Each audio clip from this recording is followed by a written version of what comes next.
Welcome to the Lion's Den, a place you'll find men just talking. The goal of this podcast is to bring some thought-provoking and some informative information to the audience. We look at health from a holistic approach where we're looking at mind, body, and soul. We like to bring this information to our audience so that we could live better, stronger, longer lives. Not only do we bring in people to talk about their experiences, we also bring in experts in the field to put the science behind what's going on. Here in the Lion's Den, we feel that education is wasted unless it's shared.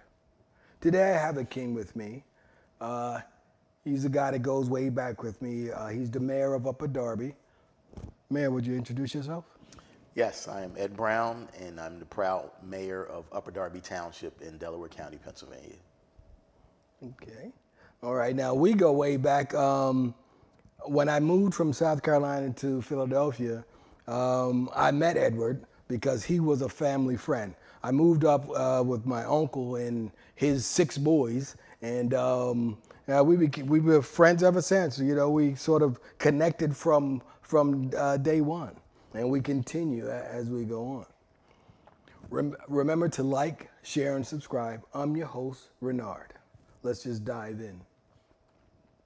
What led you to this career path? How did you end up being mayor of Upper Darby? What took you on that trajectory? It's a great question. That wasn't on my radar. Mm-hmm. I've always felt that service is the way to get things accomplished, yes. And I volunteered when my sons were in elementary school. My sons were young, mm-hmm. And I wanted to make sure I could impact their educational experience. So I volunteered and did the whole home and school thing, and went to a meeting and made some suggestions, and the next meeting they said, "You're the president." So that was a little shocking, but you know, I contributed, helped them raise money, and went on field trips, chaperone, and things of that nature. And that led to a lot of advocacy and volunteering in the school district. Yes. And I was asked to run for school board, which I did, and in 2017, I became a school board director. So the unique thing is that they asked me to serve as vice president coming on the board. So I was served in a leadership capacity when I joined the board. So I was the vice president the first year, and then I was the president every other year that I served on the board. So your reputation preceded you. Yes, I would like to think so. Yeah, so you made so much noise as a volunteer. They said, "Let's get this guy on the board." Yes, So my president at the time, you know, we served as president and vice president respectively. And then after the first year, she said we should switch seats. She said everybody listens to you, and you have great ideas, and she said you should be president, and I would serve with her as, you know, we switched roles. And then I stayed in the third year. She was no longer the vice president, but I stayed as president, and I served with 3 different vice presidents throughout my tenure. And then when my predecessor decided to not run for re-election, she asked me, along with a whole bunch of other people on both sides of the political aisle, oddly enough, to consider running for mayor. That wasn't something that I coveted or even thought about, but a lot of people did ask me, and I actually felt that I could help, so I did run, and I did win. So I've been the mayor since January of 2024. So where does passion, this eagerness to help others come from? I know you said your boys and you were concerned there. Is that where it stemmed from, or is that something that was a part of you just throughout your life? It probably goes back further, you know, watching my mother. She was a teacher, and she mentored a lot of children during her years as an educator. She also fostered children. You know, she had a lot of love to give. Yes. So she fostered, she had 2 biological children, me and my sister, and then she fostered like 7 other children at different points of her life. So that's service, right? That's giving back and helping other people. Helping others, and that, you know, kind of, I think that motivated me to always serve people. I always say leadership is service and service is leadership. I think those are connected, and that, you know, that's what I do. Right. And in this space, we're trying to perform a service. So you know, it's all service, and that's what we're here for. I think each one is here to help another. Absolutely. And if we could just get that around our head and stop trying to one up everyone. Right. You know, I mean, for what you have. I'm glad you got it. You. You know I what I mean? It's appreciate not. that. I'm Yeah. not looking, like try to pull you down. Right. No, I want to raise you up. I want to lift you up, and I think there need to be more people uplifting each other. I appreciate that, and I appreciate that's your perspective. You've always been a supporter since we met each other as friends, and throughout my work career, you always motivated me and encouraged me, and things like that. But that, some people have the crabs in a barrel mentality, Yeah, exactly. where they want to pull you down, and they think they have to, in order for them to be elevated, they have to pull you down. Exactly. And that's disappointing to me. So I've always mentored and tried to encourage people and uplift them, as you talked about. Right. And what do you think that comes from? See, I think, for me, I think it all comes from self-love. If you love yourself, you don't really care about what others are doing or not doing or what have you. So if you're in a place that you love yourself and you can look in that mirror and see that man looking back at you and not turn your head away, or be proud of what you want to do is be proud of what you see. Know that you're doing that man looking back at you justice. Absolutely. But people, they use other people as their measuring stick, right? Yeah. So I made a point, I never compare myself or how I feel about myself and my accomplishments with somebody else, because whatever they have is for them, Right. and whatever I have is for me. And I feel like I work hard to get to where I am, and that should be the mentality. That way you're not always chasing something that you can't attain. Exactly, yeah. If you try to compare yourself to somebody else, then you're going to disappoint yourself. Exactly. That was instilled in me a long time ago from my mother, which this comment I'm going to make is like, I'm still mad about it for today. I wanted a G.I. Joe with the Kung Fu grip. Okay, I had that. She said, no, you can't have it. I can get it later. I can't get it now. But I wanted it right then and there. I said, that's not fair. She said, if God wanted everything to be fair, he would make all the fingers on your hand even. So I'm like, what that got to do with G.I. Joe? That is so profound. Yeah, so it's like, then now I'm looking at life, I'm like, okay, yeah, I get what you mean. It makes sense. When I wanted that G.I. Joe, that did not resonate at all. No. All I knew was I wasn't getting G.I. Joe. That's all I heard. That makes sense, yes.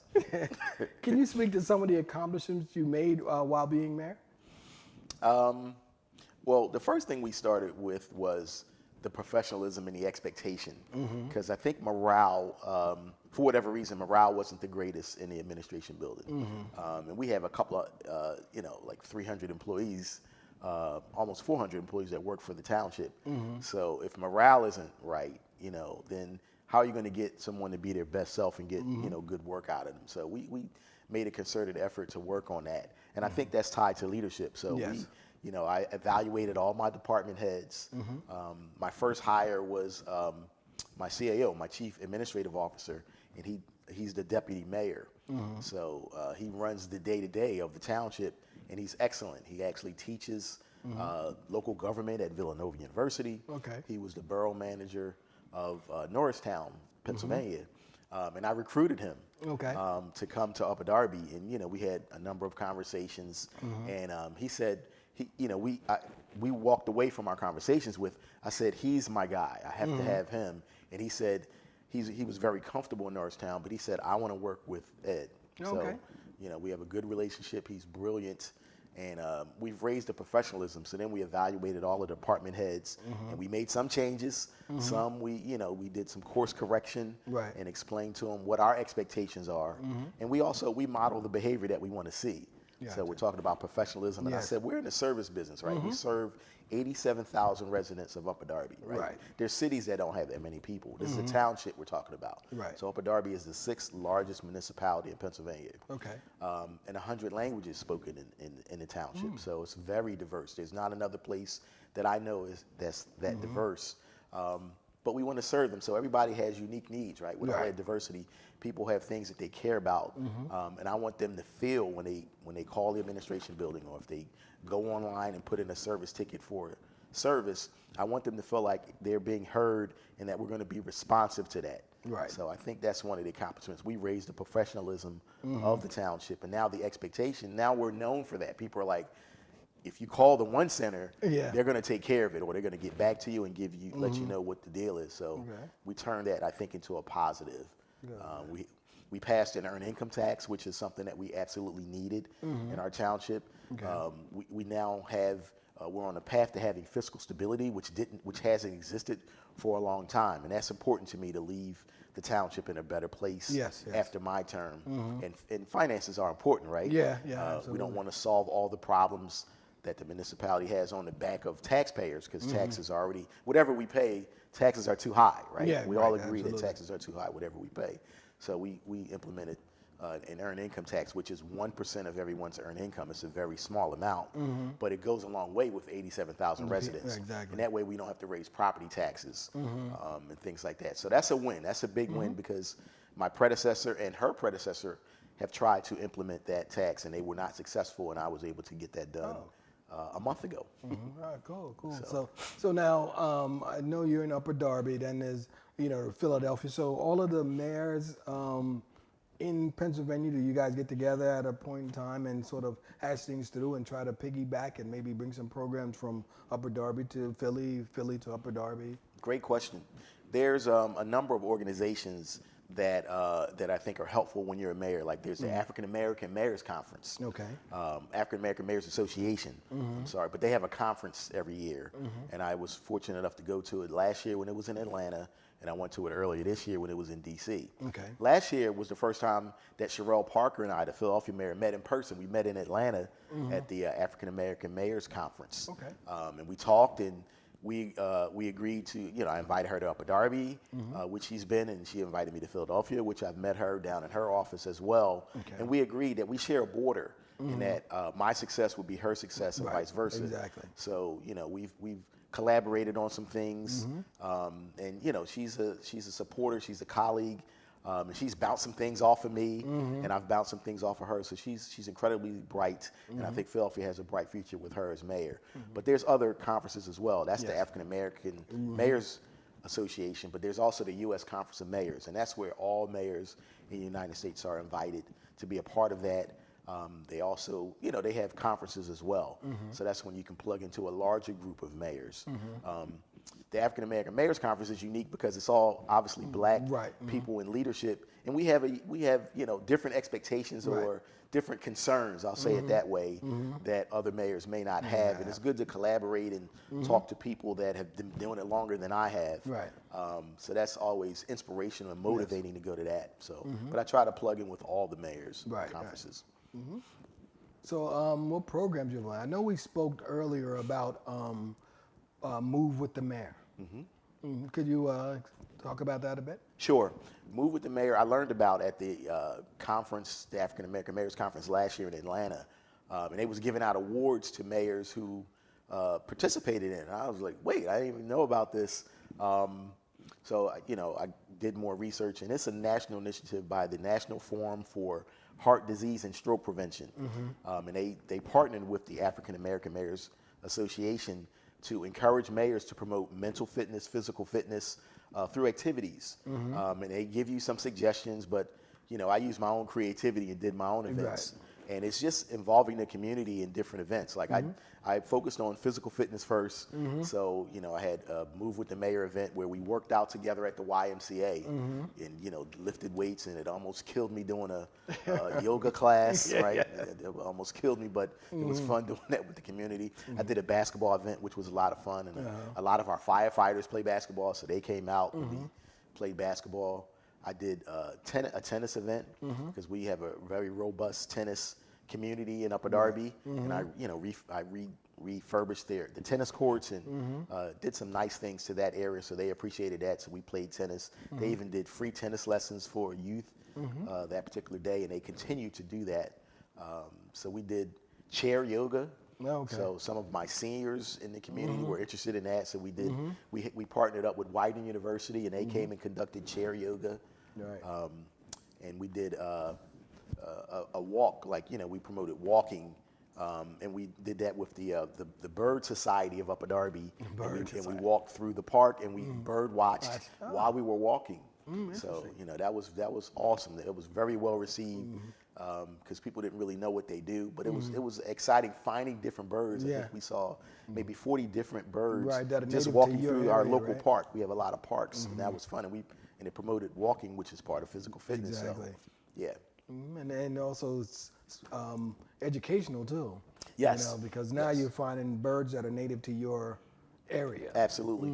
They gave us an app that we downloaded, and we was able to identify the bird, even by the sound that the bird chirping. You can use the app, and it would listen and tell you what bird sound you're hearing. So That's cool. It was awesome. That's really cool.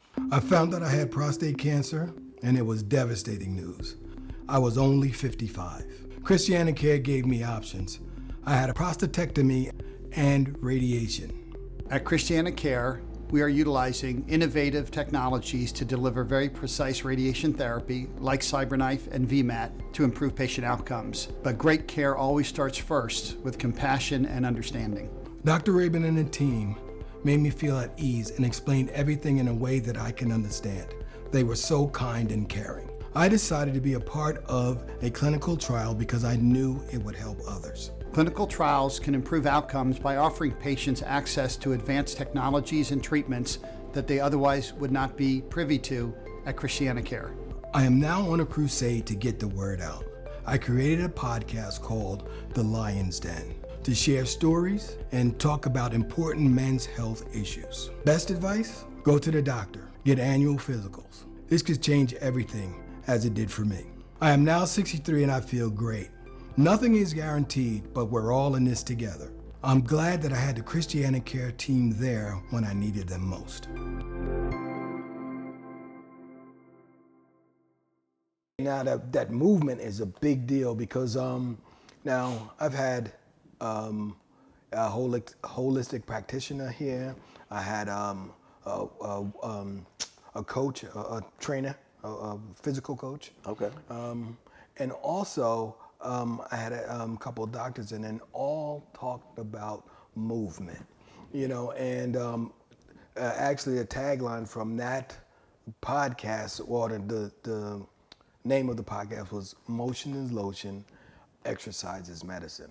Wow. Yeah. So in the medicine part, there's a book out where doctors are actually, taking a holistic approach to medicine, where they are also talking about, your mind, body, and soul, and movement is the key. And also, when the doctor was here, they were talking about movement, and I said, well, everybody can't move. He said, well, there's something that you can do. Right. You just talked about chair yoga. Right. There is something that can be done for you to move, and the key is to move, and that would help with longevity. Right. And getting up from a chair, something as simple as that.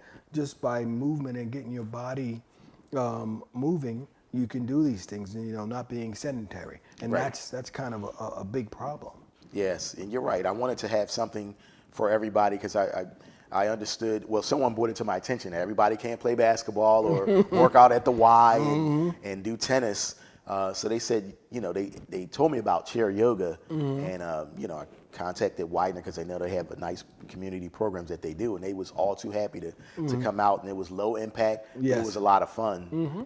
So yeah, you have to do something that meet people where they are, and do something that touches all of the points, and let them do something that they can do so they can feel comfortable and be happy with what they're doing. Yep, and who knows? Someone may have picked up on that, and now they're still doing chair yoga. Yes. Where'd you hear from it? Oh, the mayor.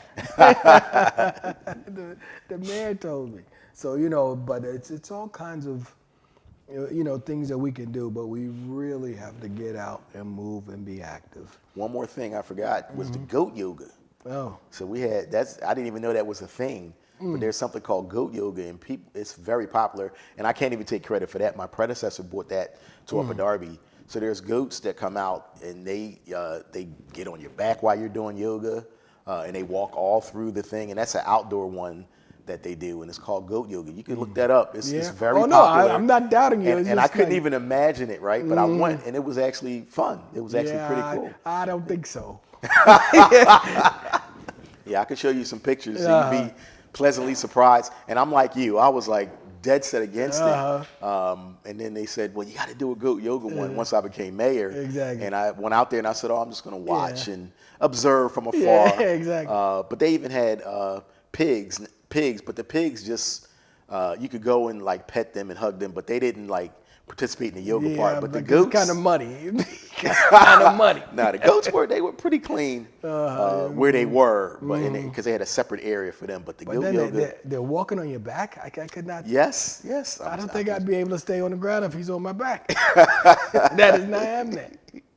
It's And I pretty have cool. all And the they're goats will be in small, there. Oh, okay. but they and even if you're like you could be sitting up on the ground, they'll jump and be bounced on your shoulder. They have incredible balance. So yeah, I can show you some And they're pictures. not heavy? No, like they use small ones. Okay. But they didn't have ones that would cause a problem. But people loved it. They absolutely loved it. They look That's forward to interesting. it. They're asking me when the next one is. But yeah, it's popular. Okay. Hey. To each his own. Yeah. Now I know this job is very stressful, and I know it takes a toll on you. So mentally, what do you do, for your mental health? How do you balance your work-life balance? Right.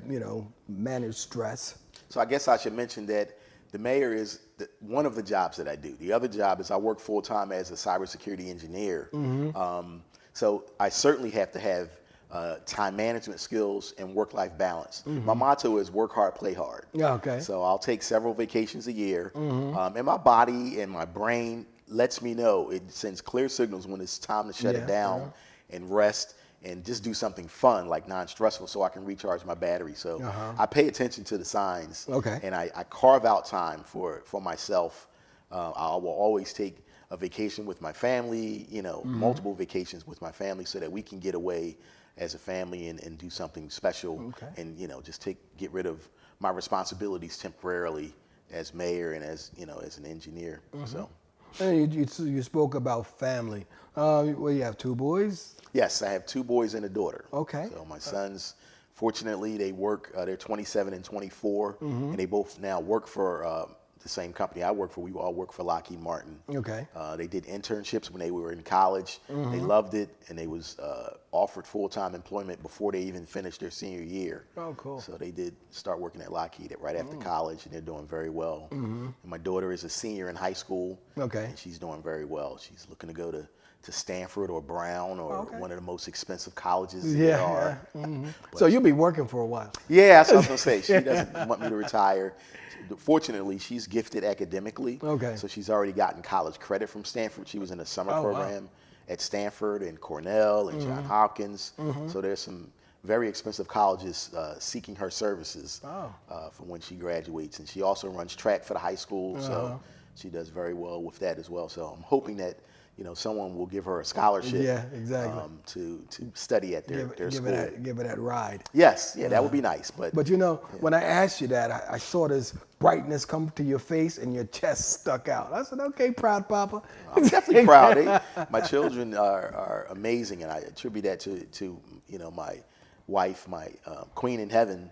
She created 3 amazing children, and they all possess different parts of her personality and her acumen, and I'm fortunate, very fortunate, very proud, certainly very proud. Oh, cool, man. So now you said so you didn't have any part of that? I'll take some of it, but I give her most of the give her credit, but I'll most of the take some of that. I think I understand, man. they get their hard work ethic, their self-motivating ethic, I think, from me.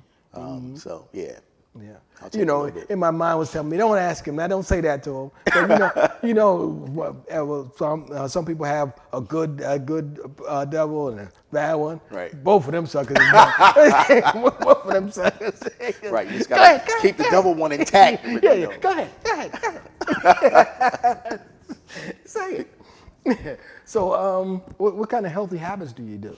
I know you move, but I work out. I exercise myself. Like I have my own routine that I do, and I try to break it up. Like there's apps that I use to do a routine, and I have a Nintendo Wii that I still use that has like a fitness board, and I still use that. So I break it up every day. I try to do something different, but I'll try to do something every day, whether it's sit-ups, push-ups, whatever. I just try to make sure and it makes me feel good because I'm doing something physically, and I'll do something mentally as well. Like I'm an avid reader, so I have books that I read. Like I'll shut everything down and I'll say, no TV, no electronics tonight. Tonight I'm going to read for 2 hours, and that's absolutely enjoyable and therapeutic. So, what type of books do you read?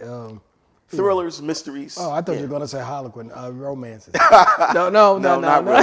Not really. No, that's not my style. No trashy novels. Nope, not for me. I don't think that would keep my interest. Yeah. Yes, sir. Yes, sir. So now, in your role as mayor, I know, like for the president, they make sure they're fit and so on. Do you have that type of, do the mayor have to, be physically fit or, have physical exams? I'm laughing because I'm just thinking about some of my predecessors, and I'll say I don't think there's any requirement for health or anything like that. Yeah, I don't. That was not a part of it. There's no requirement. No mandate for that. No mandate for that. So personally, what do you do in terms of your health and wellness? Yeah, so I work out. I'm sorry. No, go ahead. No, I work out and I do my own routine, and sometimes I'll even do it in my mayor's office. So yeah, that's what I do. But in the doctor routine, doctor visits. Absolutely. Yeah, That's where I was going with that. Okay, yeah. Definitely, I'm religious about my annual physical, or if there's anything that comes up, I'll go get it checked out to make sure I'm okay, because I feel like I'm so busy that I have to be healthy. Yes. And I always tease my CAO, and the other directors in the mayor's office. I always tell them that I got to schedule illnesses. I can't get sick until November of next year. Yeah. It's too busy that I got to schedule illnesses. Absolutely, man. So what do you think about a holistic approach to men's health? I think it's good. I think you have to find what works for you, because I know that, going to a doctor or doing doctor's advice, it just may not be the solution. Different people respond differently to different things, and I think it's really mental, right? If you go to a traditional doctor and they make some recommendations, and if that clicks for you, that's great. But other people need something different, right? They may need something unconventional, right? Because it may fit their personality, it may fit their lifestyle, and I think it's just as effective. I highly respect that approach, and it all depends on what floats your boat. Whatever is going to get you healthy, even mentally, and believe that the things you're doing is going to keep you healthy, is great. Yeah, because mentally, in a holistic approach, you're talking about physical, mental, and spiritual. Right. It touches everything. Yeah. So I think so a good, strong mind, helps. And and being physically fit helps with self-esteem. Yes. Endorphins. So it just kind of takes you through life, and I think you have a better quality of life. And I like that now your doctors are also taking a holistic approach, looking at genealogy. They're not doing like this cookie cutter. You walk in, I walk in. They don't treat us the same. Right. In the past, it seems like I walked in, I had a headache. They gave me aspirin. You walk in, you have a headache, they give you aspirin. Right. Well, where's the headache coming from? Right. There's a source. Exactly. So let's look at that, and then make some corrective actions there. Right. Because an aspirin may not work for you. That may make your headache worse. Right. You know what I mean? It's not a one size fits all. So you exactly. It's not a cookie hopefully cutter. they will do what is necessary to find out what your issues are, what the source of it is, and treat that as opposed to just trying to give you a solution, a generic solution that should cure everything. There's no cure-alls. No, there is none. And I really started to believe until recently that doctors were in bed with pharmaceutical companies, and they would push in whatever the latest drug is. And after sitting and talking with the doctors that I've encountered, and it's not truly that way. They are genuinely concerned and are looking for ways to help you, not you as a group, a demographic. You know what I mean?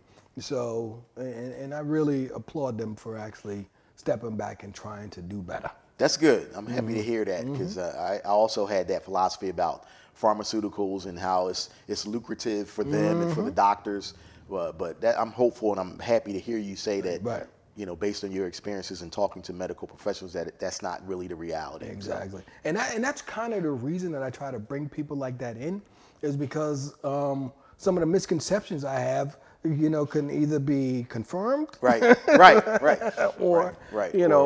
corrected. Right. Like one of them I had was that, like if you had surgery Like I've heard a lot that if you had cancer and you opened up, the air would go in and make the cancer spread. Right. Oh, I had a doctor sit here and say, no, that's really not true. I've Now- heard that too. Right. But now does open you up to Infection and things like that. Things like that, but things in the air, it's not necessarily going to make your cancer spread. Right. You know, so They open you up, airborne infections and Exactly. airborne things. Exactly. Right. Yep, and then the healing process is longer than doing something that's minimally invasive. Right. Yep. So now I have a plan in mind for next June and September. June is Men's Health Month. Okay. And September is Prostate Cancer Awareness Month. And I want to do a 5K. So I was, wondering if, I could pull your coat and, maybe we could do something in Upper Darby, and sort of bring people out. So, tell me what I need to do. I know I'm an outsider, so you could take the lead on it, but, and then, the Lions Den podcast could, just come out there, and sort of. I'm certainly supportive. receptive to that, and I would love to do that. Prostate cancer and cancer itself has affected my life multiple times. Yes. So I'm always willing to be a part of anything that brings awareness to that, and to show that I've been affected by that Right. In my life. So I'm on board. Okay. I'm on board. We have a 5K that we do each year, the Shayna Run. And it was a music teacher in Upper Darby for many years. He died of cancer, and his wife is still a fixture in the community. She runs she's an integral part of the arts, Upper Darby Arts and Education Foundation. So she always does a 5K run each year in his honor, and it's gotten really big. It's like our showpiece event. Okay. But yeah, we can. What month is hers in?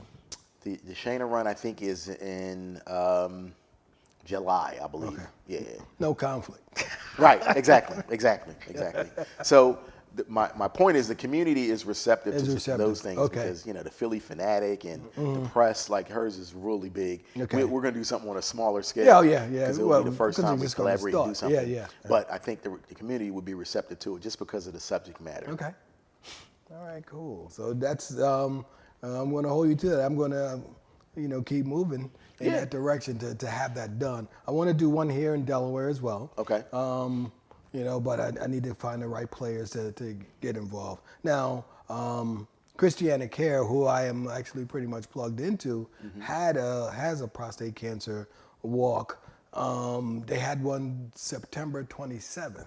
Okay. Unfortunately, it's on a Sunday. Right. And I go to church every Sunday, and I'm on the sound, the audiovisual committee. Okay. And we don't really have the time. I didn't have the time to do it. Right. So I'd want to do it on a Saturday. Okay. Mhm, Yeah, so- I'm okay with that. So that The only thing that I would suggest is if we do a 5K, we still got to do a 1K walk, because you don't want to exclude the people that can't run or even walk 5 kilometers. We have to include the people that can walk maybe 1 kilometer. Yep. So we always do a 5K run / 1K walk. So that would be a suggestion, just to make sure it's inclusive. And we can include everyone, and it'll be a 5K walk run. Yes.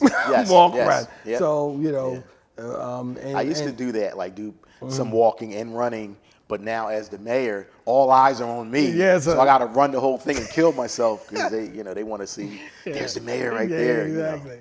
So. Yeah. Well, I won't be doing that. We might start off running, but I said, go ahead. I want to talk to the crowd. Hey, you gotta do what you gotta do, right? Yes, absolutely. Any final thoughts for the audience? No, I just wanted to thank you for. This is my second time. Yes. I'm fortunate enough to be on the Lions Den, and just it's always positive. It's always enlightening. Your questions are excellent, and I'm always happy to share a little bit of the Ed Brown story. And I love the idea of collaborating with you on something that's desperately needed, like a 5K run. you know, to talk about like prostate cancer and just cancer in general. Yeah. Love to bring awareness to that and be a part of it. But this is great. I'll come back every time you invite me. Okay. All right. Sounds This is good. always enjoyable, and this is the highlight of my weekend. So thank you. Oh man, thanks for that. I wasn't expecting that, but hey, thank you. But yeah, man, we have to get together and we have to, you know, move. One of us can't do everything. Absolutely. It takes all of us. Safety in numbers. It takes all of us, and if we could just get people moving, you know, this whole thing, you know, would be, you know, tremendous. It would be a tremendous help for our community, for our society. Yep. I mean, we have to watch what we eat. You know, okay, you know, we grew up on certain things, but it's not so much what we eat. We can eat the same stuff, but we just got to prepare Moderation. just a little differently. Right. You don't have to fry. Preparation, moderation, all those things. Yeah, you deep fry it. Man, yeah, come you on, can't man. do- yeah. I mean, people out here deep frying pickles. I'm like, dude. Like, come How on. does that taste? I don't know, but that. they're doing it. I'm like, come on. I heard someone say they deep fried a Snicker bar. I heard that. I have heard that. I'm But like- I'm like, That's too much why? frying, dude. That's Why too much. though? Why? And the chocolate doesn't melt? I mean, is that real yeah, chocolate? like what's the end result look like, man. and what's the motivation for deep frying a Snickers? A Snicker, yeah. And who actually came up with that? Yes. You know, I'm yes. like, wow. That means they try anything. Yeah, yeah. Person with nothing to do. Oh, I know what I'm going to do. I'm gonna I get wish I had that much time on my free time I'm on gonna my get some hands. flour. Get some oil, Yeah. some olive oil, and see what happens. See what happens. Right. There's no greater wealth in the world than peace of mind. If you don't take time for your wellness, you'll be forced to take time for your illness. I'm going to say that once again. If you don't take time for your wellness, you'll be forced to take time for your illness. I'm going to take that even a step further while that marinates. If you don't check in, you may check out. That's true. What a glorious day. Take a moment to breathe. Remember to like, share, and subscribe. I'm Renard. Peace.